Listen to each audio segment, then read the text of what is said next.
ബർജീൽ ജിയോജിത്ത് അവതരിപ്പിക്കുന്ന സമ്പാദ്യം എന്ന പ്രോഗ്രാമിൻ്റെ 5ാമത്തെ എപ്പിസോഡിലേക്ക് എല്ലാ മാന്യ പ്രേക്ഷകർക്കും സ്വാഗതം. എനിക്ക് ധാരാളം ആളുകൾ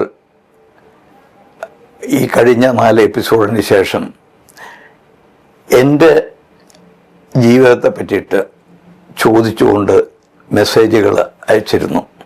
അതുകൊണ്ട് ചെറിയതായിട്ട് ആ കാര്യമൊന്ന് പറയാൻ ആഗ്രഹിക്കുകയാണ്. 1970 ജൂലൈ 21 ഗൾഫിലെത്തി. അന്ന് UAE എന്ന നാട് പിറന്നിട്ടില്ല. ട്രൂഷ്യസ് സ്റ്റേറ്റ്സ് എന്നാണ് അറിയപ്പെട്ടിരുന്നത്.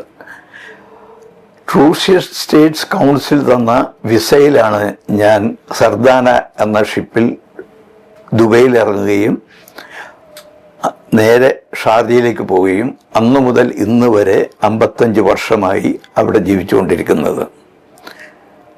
13 വയസ്സിൽ ഭാരത് സേവ് സമാജിൻ്റെ ഒരു എളിയ പ്രവർത്തകൻ എന്ന നിലയിൽ നാഷണൽ സേവിങ് സ്റ്റാമ്പ് വിദ്യാർത്ഥികളിൽ പ്രചരിപ്പിച്ച് സമ്പാദ്യശീലം ഉണ്ടാക്കാൻ ഉള്ള ശ്രമം ഞാൻ നടത്തിയിരുന്നു. അത് എൻ്റെ മനസ്സിൽ പതിഞ്ഞ് കിടന്ന ഒരു ആശയമാണ്. ഞാൻ വളരുന്നതിനനുസരിച്ച് അതും വളർന്നു വന്നു. ഞാൻ 70-ലൂടെ വന്നപ്പോൾ കാണുന്നത് 15 വർഷം ഷാർജയിൽ ജീവിച്ച 2 വ്യക്തികൾ നാട്ടിലേക്ക് തിരിച്ചു പോകാൻ സാധിക്കാതെ തിരിച്ചു പോകാൻ ടിക്കറ്റിന് പൈസ ഇല്ലാതിരിക്കുന്ന കാഴ്ചയാണ്. അന്നുള്ള പ്രവാസികളിലൂടെ കാര്യങ്ങൾ അന്വേഷിച്ചപ്പോൾ ബഹുഭൂരിപക്ഷത്തിൻ്റെയും സ്ഥിതി അത് തന്നെയാണ്. അത് കണ്ടപ്പോഴാണ് ഞാൻ അവിടെയുള്ള അന്നുണ്ടായിരുന്ന പ്രവാസികളോട്, നിങ്ങൾ പണം ഹവാല വഴി നാട്ടിൽ അയക്കരുത്, ബാങ്കിങ് ചാനലിൽ അയക്കുക. എന്നിട്ട് ആ സംഖ്യ, അന്ന് ഏക മ്യൂച്വൽ ഫണ്ട് ഉണ്ടായിരുന്നത് യൂണിറ്റ് ട്രസ്റ്റ് ഓഫ് ഇന്ത്യയുടെ 1964 US 1964 മാത്രമാണ്. അതിൽ നിക്ഷേപിക്കാൻ പ്രേരിപ്പിച്ചു തുടങ്ങി. അത് പ്രേരിപ്പിച്ച് തുടങ്ങാൻ കാരണം ഞാൻ തന്നെ അതിൽ ചെയ്തിരുന്നു. അത് നല്ലൊരു നിക്ഷേപമാണെന്ന് എനിക്ക് ബോധ്യപ്പെട്ടു. അങ്ങനെ ചെയ്തു തുടങ്ങി. അങ്ങനെ ചെയ്തു തുടങ്ങിയതിന് ശേഷം യൂണിറ്റ് ട്രസ്റ്റ് ഓഫ് ഇന്ത്യ എനിക്ക് ഏജൻസി ക്ഷണിച്ച് വിളിച്ച് നൽകുകയാണ് ഉണ്ടായത് 76-ൽ. അങ്ങനെ അതേ വർഷം തന്നെ ഞാൻ ഒരു IPOയ്ക്ക് അപ്ലൈ ചെയ്തിരുന്നു. NRI ചെക്കും ഫോറിൻ അഡ്രസ്സും വെച്ചുകൊണ്ട്. അത് അലോട്ട്മെൻറ്റ് തന്നെങ്കിലും ഷെയർ തരാതിരുന്നപ്പോൾ അന്വേഷിച്ചപ്പോൾ NRIകൾക്ക് ഓഹരിയിൽ IPOയിൽ നിക്ഷേപിക്കാൻ പാടില്ല എന്ന് പറഞ്ഞപ്പോൾ എന്തുകൊണ്ട് എന്നുള്ള ചോദ്യം ചോദിക്കുകയും അതിന് പെർമിഷൻ വേണമെന്ന് നിരന്തരം ഗവൺമെൻറ്റിൽ അപേക്ഷിക്കുകയും ചെയ്തതിൻ്റെ ഫലമായി NRIകൾക്ക് ഓഹരിയിൽ നിക്ഷേപിക്കാൻ അവസരമുണ്ടായി.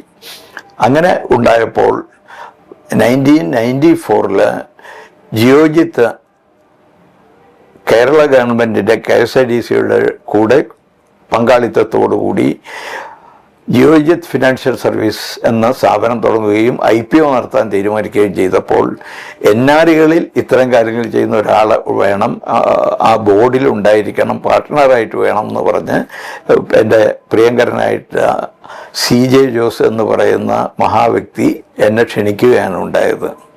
അങ്ങനെ ഞാൻ അതിൽ പങ്കാളിയാകുകയും 2002 വരെ ഡയറക്ടറായിട്ടിരിക്കുകയും ചെയ്തു. പക്ഷേ അന്ന് മുതൽ തന്നെ ജിയോജിത്തിൽ ഞാൻ പങ്കാളിയായ സമയം മുതൽ തന്നെ ഉള്ളൊരാഗ്രഹമായിരുന്നു UAEയിൽ സത്യസന്ധമായി നടക്കുന്നൊരു ബ്രോക്കിംഗ് സ്ഥാപനം തുടങ്ങണമെന്ന്. അത് 2001 ആരംഭിച്ചു. 2026 ജനുവരി 14 ആ സ്ഥാപനം മറ്റൊരു ദിശയിലേക്ക് മാറിയിരിക്കുകയാണ്. ആദ്യമായിട്ട് UAEയിലെ പ്രൈവറ്റ് റീറ്റെയിൽ മ്യൂച്വൽ ഫണ്ട് ആരംഭിച്ചു. ബർജീൽ ഇന്ത്യ ഓപ്പർച്യൂണിറ്റീസ് ഫണ്ട് എന്ന പേരിൽ. അത് ഫെബ്രുവരി 13 ക്ലോസ് ചെയ്യും. അത് ലോകത്തിൻ്റെ പല ഭാഗത്തുള്ള ആളുകൾക്ക് വേണമെങ്കിൽ നിക്ഷേപം നടത്താൻ സാധിക്കും. ഇപ്പോൾ PAR കിട്ടും, അതായത് $10 ഇപ്പോൾ കിട്ടും. അത് കഴിഞ്ഞാൽ, ആ ഡേറ്റ് കഴിഞ്ഞാൽ, NFO സമയം കഴിഞ്ഞാൽ വ്യത്യസ്തമായിട്ടുള്ള റേറ്റ് ആയിരിക്കും. എന്നാലും താല്പര്യമുള്ളവർക്ക് ഞങ്ങളെ ബന്ധപ്പെടാം. എല്ലാവിധ സഹായവും ഞങ്ങളുടെ ഭാഗത്തു നിന്ന് കിട്ടുന്നതായിരിക്കും. എല്ലാവർക്കും നന്ദി, നമസ്കാരം.